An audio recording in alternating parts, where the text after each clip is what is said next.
So this is your multi-press machine, and on here I'll show you how to do the chest press and how to set it up from there. For chest press, your first adjustment, you want to move the bench. You'll pick up the back of the bench and pull this red handle until it is all the way flat down, now covering the sticker that says chest press. Your next setting is your arm bar here. You'll just pull this red handle and you can go down to where the sticker says chest press. There's two buttons here as to where you can put the handle in. The only difference between the lower and upper hole just depends on your arm length. If you have longer arms, go with the upper hole, shorter arms, the lower hole. You'll climb aboard here, select a weight. Your machines are switch operated, so once they are over to the green side, that means the weight is selected. You'll lie back, feet flat on the ground, hands equal distance apart, and then just pressing straight up,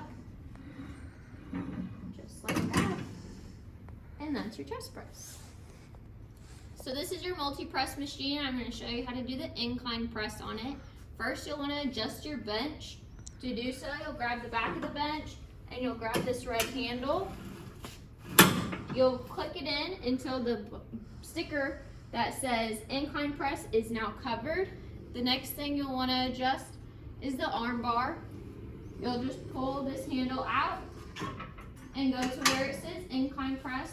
There's two spots where you can put the handle in here for incline press. The only difference is on your arm length. If you have shorter arms, go with the lower spot. If you have longer arms, just pick the upper spot.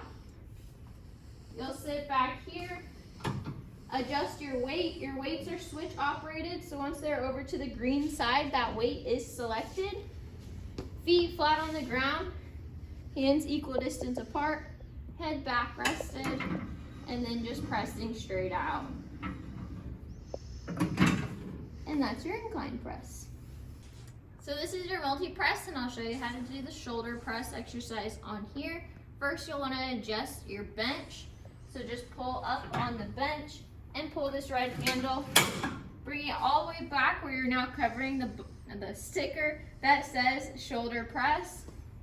Your next adjustment is the arm bar. You'll just pull this red handle all the way up next to the sticker that says shoulder press. You'll sit back here. Your weights are switch operated, so once they're over to the green side, that means the weight is selected. Feet flat on the ground, hands equal distance apart, head back, and then just pressing up. And this is your shoulder press.